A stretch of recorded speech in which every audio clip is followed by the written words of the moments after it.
വടകര മണ്ഡലത്തിലെ വികസനങ്ങൾ നടന്നില്ല എന്ന് CPM നേതാക്കന്മാരുടെ ആരോപണങ്ങൾ അടിസ്ഥാനരഹിതവും രാഷ്ട്രീയ പ്രേരിതവുമാണെന്ന് കെ രമ MLA പറഞ്ഞു.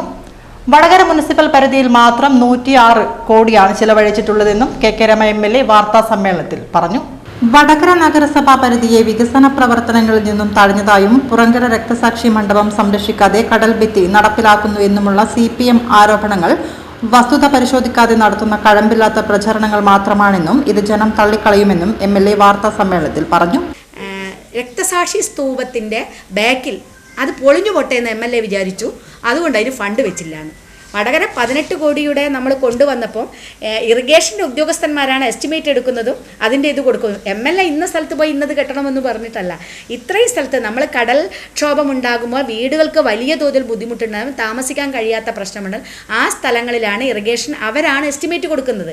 അതിൽ MLA ഇത് ഒഴിവാക്കണമെന്നൊന്നും ആവശ്യപ്പെട്ടിട്ടല്ല കൊടുത്തത്. സത്യത്തിൽ സർക്കാരാണല്ലോ, LDF സർക്കാരല്ലേ ഭരിക്കുന്നത്. LDF സർക്കാർ അവിടെ ഫണ്ട് കൊടുക്കണം. രക്തസാക്ഷി സ്തൂപം സംരക്ഷിക്കണം എന്നുള്ളത് കൊണ്ട് നമ്മൾ ഈ പെടാപ്പാട് പെടണ്ടല്ലോ. കഴിഞ്ഞ ലാപ്സായി പോയ ഫണ്ടെല്ലാം കണ്ടുപിടിച്ച് കൊണ്ടുവരുമല്ലോ. എന്താ സർക്കാർ ചെയ്തത്? സർക്കാർ ഏതെങ്കിലും ഒരു ഫണ്ട് തന്നോ? CPM നേതാക്കന്മാർ അതിനുവേണ്ടി എത്ര ബന്ധപ്പെട്ടു എനിക്കറിയില്ല. ആ രക്തസാക്ഷി സ്തൂപം ഒരു MLA TP രാമകൃഷ്ണൻ MLA അവിടെ കൊണ്ടുവന്നിരുന്നു. പരിശോധന നടത്തി ഫണ്ട് അനുവദിക്കുമെന്ന് പറയുന്നു. ആ ഫണ്ട് അനുവദിച്ചോ? ഈ MLA മൈക്കടന്നുകൊണ്ട് വേറൊരു MLA കൊണ്ടുവന്നാണ് അവിടെ പരിശോധന നടത്തിയത്. ഈ MLAയുടെ അടുത്ത് അങ്ങനെ ഒരു കാര്യം സംസാരിച്ചിട്ട് പോലുമില്ല. അപ്പം നമ്മളതല്ല, അതും കൂടി സംരക്ഷിക്കണം എന്നുള്ളത് ഒരു സംശയമില്ലാത്തതാണ്. അത് പകുതി പോലെ പോയിട്ടുണ്ട്, അതും കൂടി സംരക്ഷിക്കണം. ഫണ്ട് കിട്ടുന്ന മുറയ്ക്ക് തീർച്ചയായിട്ടും അതുകൂടി സംരക്ഷിക്കും. 5 വർഷത്തിൽ ആദ്യ വർഷം കോവിഡ് മഹാമാരി കാലത്ത് MLA ഫണ്ടോ പ്ലാൻ ഫണ്ടോ ഉണ്ടായിരുന്നില്ല.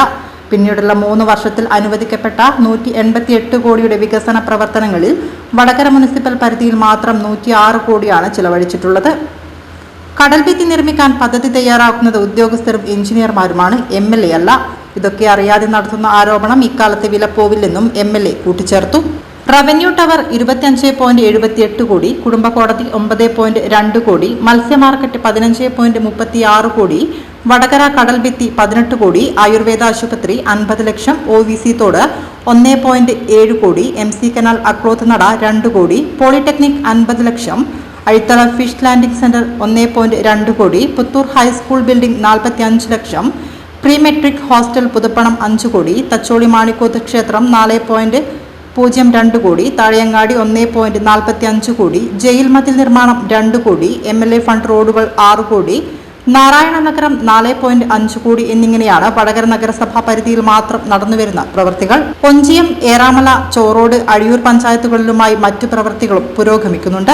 പഴങ്കാവ് പാറേമൽ സ്കൂൾ പരിസരത്തും പുതിയ ബസ് സ്റ്റാൻഡ് പരിസരത്തു നിന്നും കരിമ്പനപ്പാലം വരെ 6 വാളുകൾ മാറ്റി എലിവേറ്റഡ് മേൽപ്പാലം നീട്ടണമെന്ന ആവശ്യം അംഗീകരിക്കപ്പെടുന്നതും നിരന്തരമായ ഇടപെടലിന്റെ കൂടി ഫലമാണ്.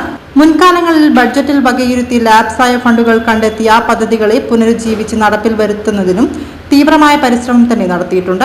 5 വർഷം പൂർത്തീകരിക്കപ്പെടുമ്പോൾ വടകരയിലെ ജനങ്ങളുടെ വിവിധങ്ങളായ ആവശ്യങ്ങൾക്ക് നിരന്തരമായ ഇടപെടലുകൾ നടത്തി സജീവമായി നിലകൊണ്ടുവന്ന ആത്മസംതൃപ്തിയാണുള്ളത്. ബാലിശമായ ആരോപണങ്ങൾ ഉയർത്തി ആത്മാർത്ഥ പരിശ്രമങ്ങളുടെ നിറം കെടുത്തി കളയണമെന്ന് വ്യാമോഹം മാത്രമാണെന്നും MLA കൂട്ടിച്ചേർത്തു. CPMൻ്റെ നേതാക്കന്മാരൊക്കെ സംസാരിക്കുമ്പം കുറച്ചുകൂടി ആധികാരികമായ വിവരങ്ങൾ എടുത്ത് സംസാരിക്കുന്നതാണ് ഗുണപ്രദമാവുന്നത്. അതായിരിക്കും നന്നാ. വസ്തുതകളായിട്ട് പറയേണ്ടതാണ്. അതിൽ പറഞ്ഞ വടകരയ്ക്ക് ഒന്നും കൊടുത്തിട്ടില്ല എന്നുള്ളതാണ്. ഞാൻ അതുകൊണ്ട് തന്നെ വടകരയുടെ പ്രത്യേക ലിസ്റ്റ് എടുത്ത് വെച്ചിട്ടുണ്ട്. നിങ്ങൾക്ക് വേണമെങ്കിൽ കൈമാറാം. ഇത് ഈ 5 വർഷവും ഞാൻ വടകരയ്ക്ക് വേണ്ടി കൊടുത്തത്. അതിലൊന്ന് വടകര കടൽഭിത്തിക്ക് വടകര മാത്രം 18 കോടിയാണ് നമ്മൾ അനുവദിച്ചത്. ആയുർവേദ ആശുപത്രിക്ക് 50 ലക്ഷം, OVC തോട് 1.7 കോടി, MC canal അക്ലോത്ത് Nada 2 crore, Vadakara polytechnic 50 lakh, fish landing centre 1.2, Puthur high school 45 lakh, family court 9 crore, pre metric 5 കോടി, ഫയർ സ്റ്റേഷൻ 10 ലക്ഷം എന്ന് പറഞ്ഞ് ഞാനിത് തരാം. 106 കോടി